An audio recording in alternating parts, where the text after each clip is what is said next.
Assalamu alaikum. Next medical emergency case is about the hypokalemia. In the last lecture we discussed about hyperkalemia its management. तो अब हम देखेंगे hypokalemia को किस तरह से मेडिकल ईआर में या वार्ड में हम मैनेज करते हैं. So first of all the causes of hypokalemia क्यों होता है. जैसे हमने उसकी कॉजेज़ पढ़ी थी हाइपरकेलीमिया, किसी तरह हम हाइपोकेलीमिया की कॉजेज़ पढ़ते हैं. So first of all is G I T loss के. अगर जी.आई.टी लॉस में क्या होता है कि पोटेशियम लॉस हो जाता है. इसमें इसके कॉजेज़ क्या हो सकती हैं. वॉमिटिंग हो सकती है, डायरिया हो सकता है. इसमें क्या होगा कि पोटेशियम लॉस हो जाएगा जी.आई.टी में से. और साथ में आपको पता है जैसे ही पोटेशियम लॉस होगा तो साथ में वॉमिटिंग डायरिया के अंदर जो है स्पेशली जो वॉमिटिंग है उसके अंदर हाइड्रोजन लॉस भी होगा. और हाइड्रोजन लॉस की वजह से क्या होगा कि पेशेंट को जो है अल्कलोसिस हो जाएगी. तो इस वजह से हम कहते हैं कि अल्कलोसिस, जैसे हम पढ़ा था कि हाइपरकेलीमिया में एसिडोसिस की वजह से हाइपरकेलीमिया हो रहा था और हाइपरकेलीमिया की जैसे एसिडोसिस हो रही थी, यहाँ पे क्या होगा अल्कलोसिस हो रही है हाइपोकेलीमिया की वजह से. और हाइपोकेलीमिया जो है उसका कॉज भी है अल्कलोसिस. तो मतलब ये एक दूसरे को ट्रिगर कर रहे होते हैं. इसके अलावा जो है villous adenoma of the colon के अंदर हाइपोकेलीमिया हो जाता है. और क्या है कि अगर कोई लेक्सेटिव्स यूज़ कर रहा है तो लेक्सेटिव्स में क्या होता है कि जी.आई.टी मोटिलिटी ज़्यादा हो जाती है और पोटेशियम लॉस हो जाता है. So these are the GIT losses which lead to hypokalemia. Renal loss दूसरा आ जाता है. रीनल लॉस में क्या क्या कॉजेज़ होती हैं. इसमें आ जाता है type 1 and type 2 renal tubular acidosis, Cushing syndrome, renin secreting tumours, Fanconi syndrome, congenital adrenal hyperplasia and diuretics use. ये बहुत इंपॉर्टेंट है. पेशेंट की डायरेटिक्स यूज़ की हिस्ट्री होगी तो उसको हाइपोक्लीमिया होगा. हाँ, कौन से डायरेटिक्स हैं. थायराइड डायरेटिक्स हैं, लूप डायरेटिक्स हैं और ऑस्मोटिक डायरेटिक्स हैं. जो है अब नेक्स्ट आ जाता है कि वी हैव बीटा एड्रेनर्जिक. और कौन सी ड्रग्स हैं बीटा एड्रेनर्जिक एगनिस्ट्स जो कि करवा सकते हैं, जिसमें एल्ब्यूटेरॉल और टर्ब्यूटोलिन है, ये कॉज करवाते हैं. इसके अलावा ग्लूकोकॉर्टिकॉइड्स हैं. ऐसी कुशिंग सिंड्रोम में भी ग्लूकोकॉर्टिकॉइड ज़्यादा होते हैं. They act as mineralocorticoids. जब ग्लूकोकॉर्टिकॉइड्स की क्वांटिटी बहुत ज़्यादा हो जाए वो मिनरलोकॉर्टिकॉइड की तरह एक्ट करते हैं, जिसकी वजह से पोटेशियम बॉडी से लॉस होता है और सोडियम जो है वो बॉडी में जमा होता है. फिर इसके अलावा कौन सी ड्रग्स हैं. Catecholamines can cause hypokalemia.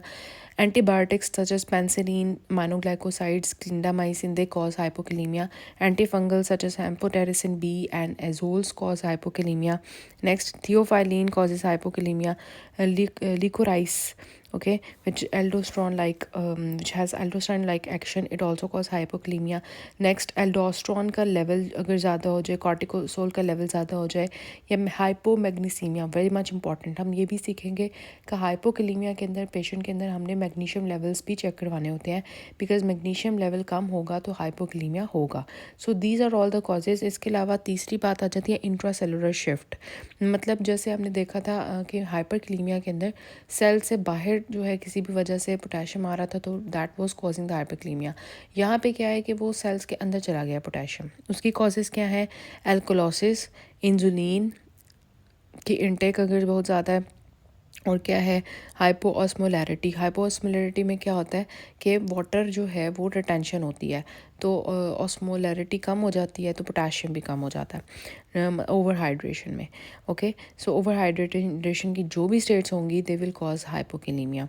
Next glycogenesis बहुत ज़्यादा अगर हो जाए तो उसके अंदर जो पेशेंट्स होते हैं टोटल पारेंटल न्यूट्रिशन के ऊपर, सो उसमें और वो कॉजेज़ जो कि सिंपैथेटिक टोन को ज़्यादा करते हैं, लाइक सिंपैथेटोमाइमेटिक ड्रग्स जो ले रहे होते हैं पेशेंट्स. फियोक्रोमोसाइटोमा में भी जो है सिंपैथेटिक टोन ज़्यादा हो जाती है एड्रेनालिन रिलीज़ वगैरह की वजह से. अल्कोहल विड्रॉल की वजह से होता है. एक्यूट एमआई की वजह से होता है हाइपोक्लीमिया. हेड ट्रॉमा के पेशेंट्स में थायरोटॉक्सिकोसिस, जिनको जो है थायराइड की ज़्यादा हो, उनके अंदर होता है hypokalemia. Hypothermia very much important. Hypothermia जो होता है ना, मतलब अगर टेम्परेचर ड्रॉप किया हुआ है पेशेंट का तो आपको ना हाइपोक्लीमिया भी मिलेगा, हाइपोथर्मिया भी मिलेगा और यू वेव मिलेगी ईसीजी पे. इंटॉक्सिकेशन लाइक कैफ़ीन इंटेक है, अल्कोहल, बेरियम इंटेक बहुत ज़्यादा है. ईटिंग डिसऑर्डर्स, इन सब में ईटिंग डिसऑर्डर्स में क्या होगा, कुछ खाएगा नहीं पेशेंट तो उसके अंदर हाइपोक्लीमिया हो जाएगा. सो ये कॉजेज़ की समझ आई आपको, ये आपने अपने पास नोट कर लेना है। ये सारे कॉजेज़ हैं which cause hypokalemia, very much important causes आपको पता होने चाहिए, क्योंकि पेशेंट को मैनेज करते हुए कॉजेज़ का पता होगा तो आप मैनेज करोगे। ठीक हो गया। नेक्स्ट आपके पास सिनेरियो आ जाता है कि हॉस्पिटल में आपके पास एक 50 साल की पेशेंट आई है, सारा उसका नाम है, और वो एडमिट हुई है। उसके पास और भी ज़्यादा बहुत सिम्टम्स हैं। अब उसको क्या हो रहा है, मसल वीकनेस हो रही है, मसल क्रैम्प्स हो रहे हैं, इरेगुलर हार्ट बीट, पाल्पिटेशंस हो रहे हैं कुछ दिनों से।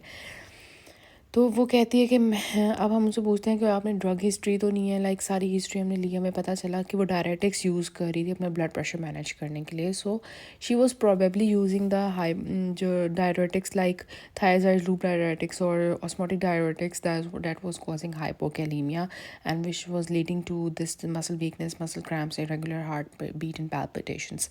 तो जैसे ही आपके पास पेशेंट आती है, आपने लाइक सिम्टम्स के साथ आप सस्पेक्ट कर रहे हो हाइपोकैलीमिया, तो आप उसके सीरम इलेक्ट्रोलाइट्स बेस लाइन के साथ भिजवाओगे, और सीरम इलेक्ट्रोलाइट जैसे ही भिजवाओगे जो आपको पास पोटेशियम नज़र आ जाएगा आपको कि वो कम हुआ है, फिर आप उसकी मैनेजमेंट शुरू कर दोगे ऑब्वियसली। सो इस तरह से ये केस है हमारे पास। अच्छा, फिर आते हैं प्रेजेंटिंग कंप्लेंट्स। पेशेंट आपके पास किस किस तरह से आ सकते हैं। जैसे यहाँ पे आपके पास पेशेंट आई है मसल वीकनेस, क्रैम्प्स के साथ, palpitations, heart beat, irregular heart beat के साथ आई है, तो आपके पास और कौन से प्रेजेंटिंग कंप्लेंट्स हैं। तो कार्डियोवैस्कुलर कंप्लेंट्स क्या हो सकती हैं, palpitations, irregular pulse, syncope and hypotension. Neuromuscular में मैनिफेस्टेशंस क्या हो सकती हैं, muscle cramps, spasms, muscle weakness, paralysis, even अगर बहुत ज़्यादा स्वेयर हो जाए तो रेस्पिरेटरी पैरालिसिस हो सकता है, रेब्डोमाइलोसिस हो सकती है, डिक्रीज्ड डीप टेंडन रिफ्लेक्सेस। ये जो दो चीज़ें ना, डीप टेंडन रिफ्लेक्सेस कम होना और रेब्डोमाइलोसिस, ये भी हमारे पास उसमें हाइपरकैलीमिया में भी थे, और मसल वीकनेस, क्रैम्प्स, स्पैज़म्स, ये सारा कुछ हाइपरकैलीमिया में भी था, यहाँ पे भी है।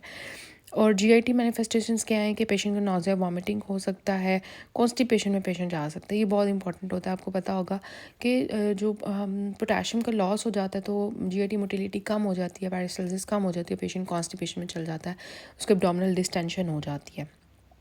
और वो कहता है कि मुझे इतने दिनों से डायरिया था और अब जो है ना मुझे कॉन्स्टिपेशन हो गई है। सो this is actually potassium loss. Okay, so in that case you ask the patient to take bananas or something potassium containing foods like diet.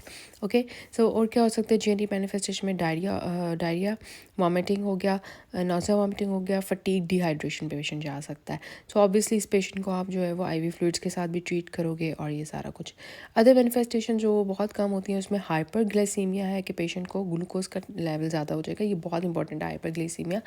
जब भी ग्लूकोज लेवल ज़्यादा होगा इंसुलिन ज़्यादा प्रोड्यूस होगी, इंसुलिन जो है पोटेशियम को सेल्स में शिफ्ट करवाएगी। ठीक है, तो हम ये नहीं चाहते। तो हाइपरग्लाइसीमिया है तो पेशेंट को अगर हम आईवी फ्लूइड ऑफ चॉइस देंगे तो ऑब्वियसली वो डेक्सट्रोज तो बिल्कुल भी नहीं होगा, क्योंकि उसमें ग्लूकोज होगा, और ग्लूकोज जो है वो इंसुलिन की और रिलीज़ करवाएगा। ये बहुत इंपॉर्टेंट पॉइंट है। नेक्स्ट, टैकीकार्डियन ट्रेमर्स हो सकते हैं पेशेंट को, और थायरोटॉक्सिकोसिस के सिम्टम्स हो सकते हैं, डाइजॉक्सिन टॉक्सिसिटी हो सकती है कि वो डाइजॉक्सिन ले रही है। और both hypokalemia and hyperkalemia can cause cardiac arrhythmias and atrial fibrillation. So you have to keep in mind, you have to consider, you have to take the monitor the ECG at regular intervals like you were doing in case of hyperkalemia. This is very much important. सो मैं presenting complaints आई hope आपको समझ आई होंगी कि patient की क्या क्या हो सकती हैं। और अब हम चलते हैं नेक्स्ट मैनेजमेंट की तरफ। मैनेजमेंट हम कैसे करेंगे। सबसे पहले पेशेंट आपके पास आया, आपने उसके सीरम इलेक्ट्रोलाइट्स करवाया, आपको पोटेशियम कम मिल गया, तो अब आप सबसे पहले क्या करोगे, आप सूडो हाइपोकैलीमिया को रूल आउट करोगे कि कहीं ओवर हाइड्रेशन की वजह से, जैसे हमने पढ़ा कि हाइपोऑस्मोलैरिटी की वजह से हाइपोकैलीमिया होता है, आपने सबसे पहले उसको रूल आउट करना है।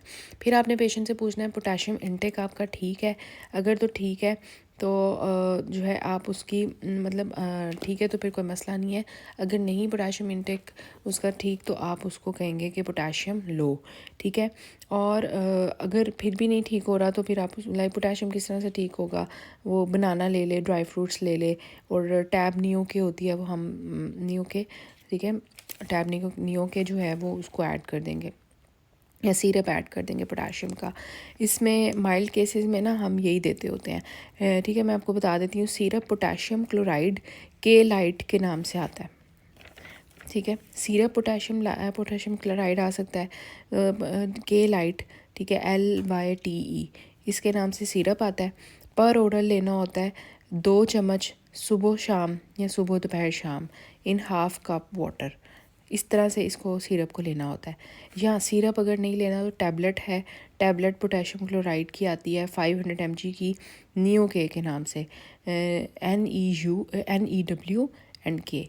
सो इसकी 2 से 6 टैबलेट्स ले सकते हैं सुबह शाम या सुबह दोपहर शाम।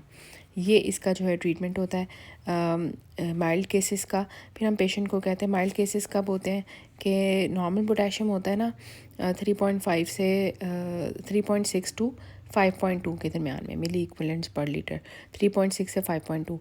अगर पेशेंट का 3.5 से ज़्यादा है, ठीक है, लेकिन इससे कम नहीं है, तो फिर मतलब ये माइल्ड हाइपोकैलेमिया है। तो इस केस में हम पेशेंट को वैसे तो ओरल पोटेशियम नहीं देते, लेकिन अगर पेशेंट DKA में या कंजस्टिव हार्ट फेलियर का ना, फिर ओरल पोटेशियम देते हैं। अगर पेशेंट का पोटेशियम 3 से 3.4 है ना, तो फिर हम पेशेंट्स को ये माइल्ड केसेस में जो मैंने आपको ट्रीटमेंट बताया सिरप या ओरल, ये आप देते हो। और फिर पेशेंट को कहते हो 3 दिन बाद दोबारा आना है, और फिर हम पेशेंट को दोबारा सीरम इलेक्ट्रोलाइट्स करवाते हैं, पोटेशियम चेक करते हैं, और फिर उसके अकॉर्डिंगली हम मैनेज करते हैं। ठीक है, तो ये आपने कर लिया कि सिरप आपने कब देना है। जब पोटेशियम इंटेक पेशेंट का नहीं ठीक था, वो डाइटिंग कर रहा था या जो भी, तो आपने उसका पोटेशियम इंटेक ठीक करवाया उसको। यहाँ तो आपको सीरम इलेक्ट्रोलाइट्स मिले हैं 3 to 3.4 के दरमियान में, तो फिर आपने उसको टैबलेट दे दी या सिरप दे दिया पोटेशियम का, उसको भेज दिया। ठीक है, मैंने आपको इसकी डोजेस बता दी हैं। अगर तो इंटेक ठीक है, मतलब पोटेशियम मतलब इतना नहीं है, फिर आपने ट्रांससेलुलर शिफ्ट की कॉजेज़ पूछ लेनी है, जो मैंने आपको सारी बताई हैं कि कहीं वो इंसुलिन तो नहीं ले रहा था, और वो सारी कॉजेज़ आपने देख लेनी है। ठीक है, अगर वो भी ठीक है तो फिर नेक्स्ट स्टेप क्या होता है कि आपने यूरिन पोटेशियम करवा लेना है। पहले आपने सीरम पोटेशियम करवाया था और ये सारा कुछ रूल आउट किया था, अब आपने यूरिन पोटेशियम करना है।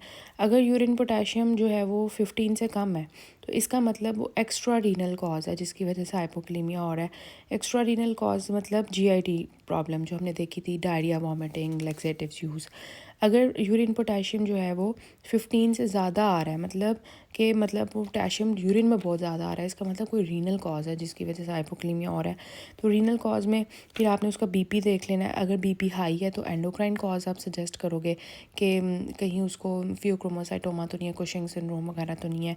अगर BP नॉर्मल या कम है तो फिर आप मेटाबॉलिक एल्कलोसिस या एसिडोसिस सोचोगे, लाइक DKA के पेशेंट्स हैं, रेनल ट्यूबुलर एसिडोसिस है, तो मतलब इस तरह से। ठीक है, तो ये चीज़ आ जाती है कि मतलब आपने कैसे लेके चलना है इसको स्टेप वाइज। ठीक है, तो पेशेंट जब भी आपके पास आएगा तो मैं आपको बताती हूँ, सबसे पहले आपने उसको ICU में एडमिट करना है। ठीक है, क्योंकि मतलब पोटेशियम जो है, अगर तो आपको बहुत ज़्यादा कम लग रहा है, उसको ICU में एडमिट करो, और उसकी जितनी भी ड्रग्स हैं जो कि अगर वो ले रहा था हाइपोक्लेमिया कॉजिंग, तो आपने वो सारी स्टॉप करवानी है। फिर आपने उसकी ECG करवानी है, और उसकी कार्डिक मॉनिटरिंग कंटिन्यूस करते रहना है।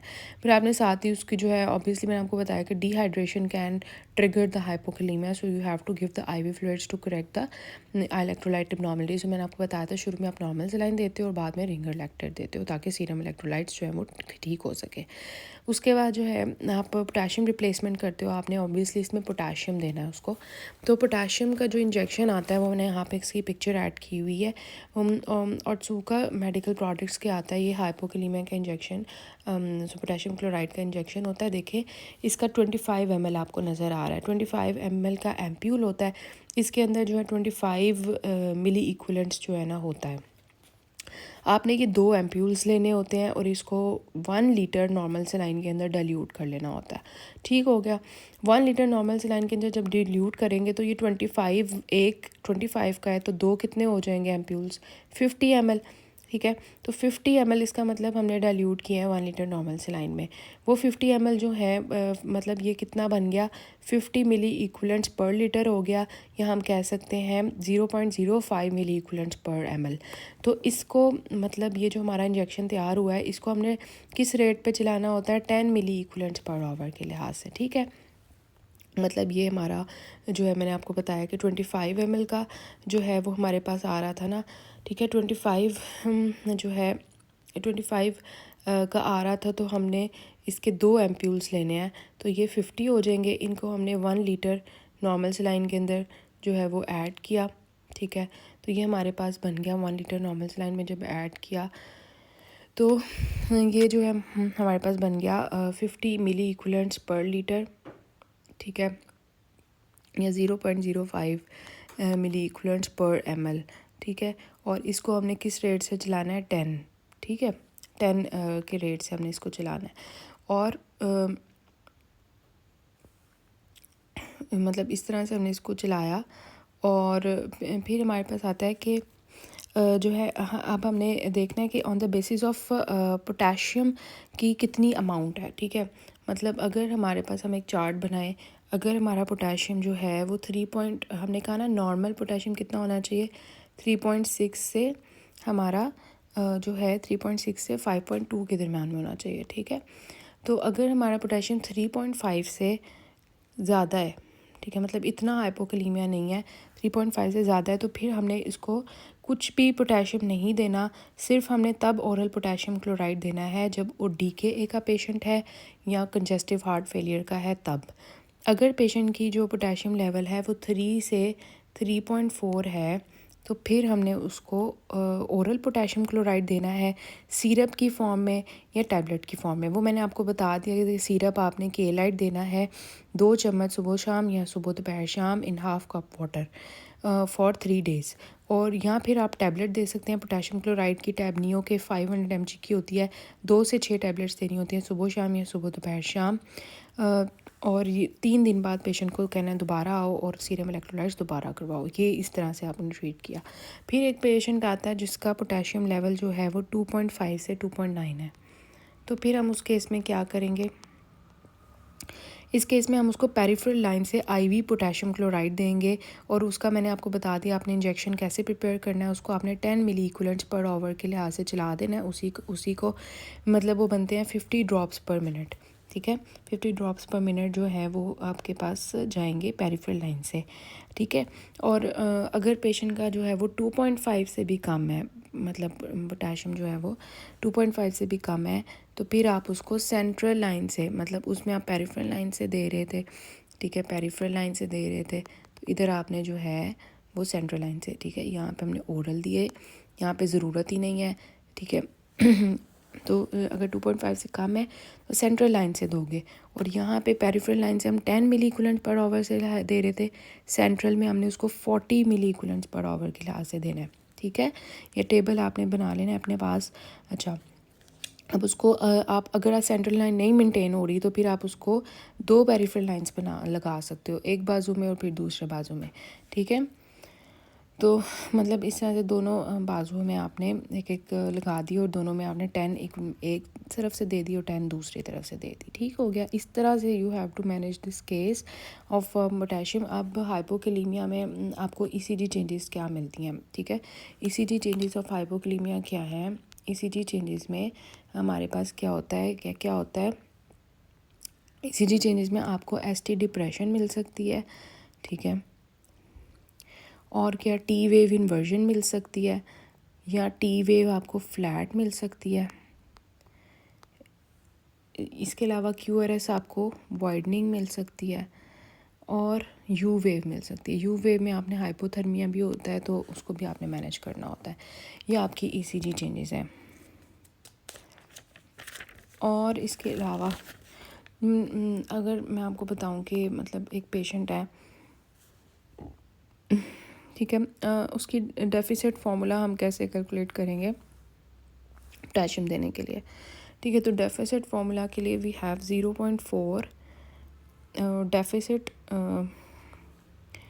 जो है desired value, sorry, deficit formula क्या है, 0.4 into weight of the patient multiply by desired value minus जो पेशेंट की वैल्यू आई है, ठीक है। तो फॉर एग्ज़ाम्पल एक पेशेंट है, उसका वेट जो है वो कितना है, ये कांस्टेंट है 0.4, वेट उसका 70 kg है, डिज़ायर्ड वैल्यू जो हमारी फ़िक्स है पोटेशियम के लिए वो 4 है, कि हम 4 चाहते हैं पोटेशियम हो जाए, लेकिन पेशेंट का जो पोटेशियम है वो 2.5 है। तो ये हमने वैल्यूज़ पुट करनी है, तो ये जब आंसर आएगा हमारे पास तो ये आ जाएगा 42। तो इसको हम डिवाइड करेंगे, वो जो हमने ऊपर कैलकुलेट किया था ना 0.05 मिली इक्विवेलेंट पर ml, वो वाला हमने 0.5 इधर लगा देना है और हमारे पास आंसर आ जाएगा 340 ml 840 ml, ठीक है। तो 840 ml जो है ना वो हमने इसको डेफिसिट इसका फॉर्मूला है और डेफिसिट उसका पूरा करना होता है, ये इसका एक फॉर्मूला था।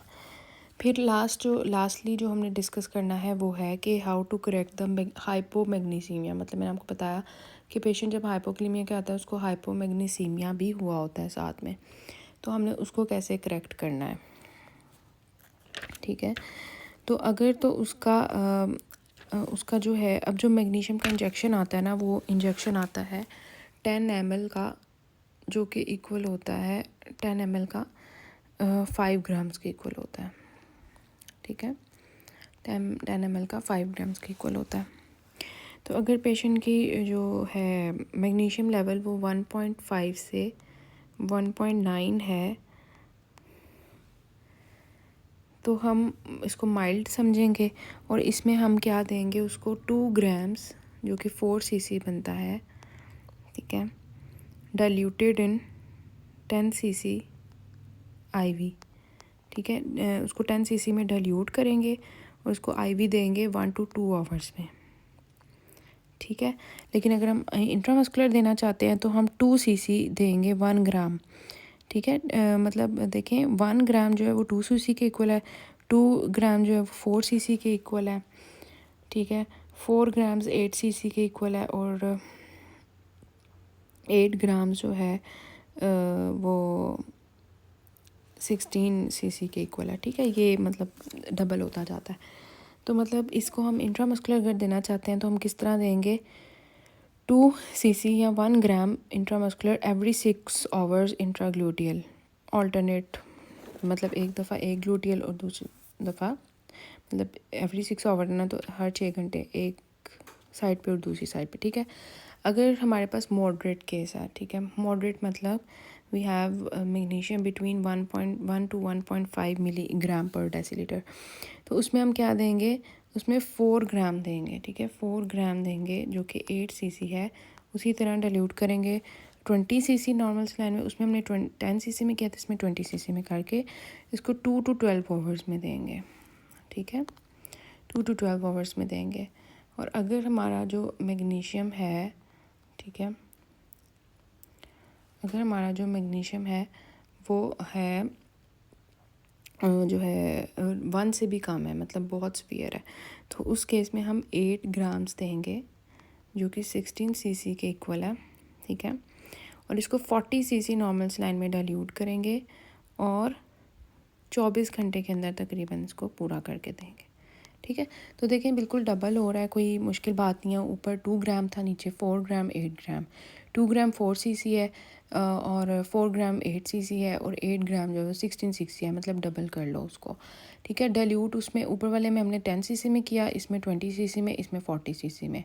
उसको ऊपर वाले को हमने 2 आवर्स में दिया, इस दूसरे वाले को हमने जो है वो दिया जो है ना 12 घंटे में, ठीक है। और तीसरे वाले को, स्फेयर वाले को हमने दिया जो है 24 घंटे में, ठीक है। और बाकी इंट्रामस्कुलर मैंने आपको बता दिया कि इंट्रामस्कुलर माइल्ड में आपने 2 cc 1 ग्राम देना है एवरी 6 आवर इंट्रामस्कुलर, और मॉडरेट में ना 2 cc देना है इंट्रामस्कुलर एवरी 6 आवर्स, ठीक है, उसी तरह। So this is how we manage the hypokalemia. I hope आपको समझ आई होगी कॉजेज़ क्या हैं, GIT loss, renal loss, intracellular shift, increase sympathetic tone, drug history अच्छे से ले लें। पेशेंट आपके पास किस तरह से आएगा, प्रेजेंटिंग कंप्लेंट्स क्या हो सकती हैं, मैनेजमेंट आप कैसे करोगे, और टेबल मतलब मैंने आपको बताया एक बना के कितना पोटेशियम होगा तो उस केस में हमने क्या क्या करना है, IV कब हमने ओरल देना है, कब हमने उसको पेरिफेरल लाइन से देना है और कब सेंट्रल देना है, और पेरिफेरल में हमने कितनी अमाउंट में देना है, सेंट्रल में कितनी अमाउंट में देना है, ठीक है। और ECG चेंजेस क्या क्या होती हैं, और हमने देखा कि पोटेशियम को यूरिन में पोटेशियम हमने कब लेना है और उसकी वजह से हमें कैसे रीनल या एक्स्ट्रा रीनल कॉज पता चलती है, और मैग्नीशियम को कैसे करेक्ट करना है। सो this is all about it.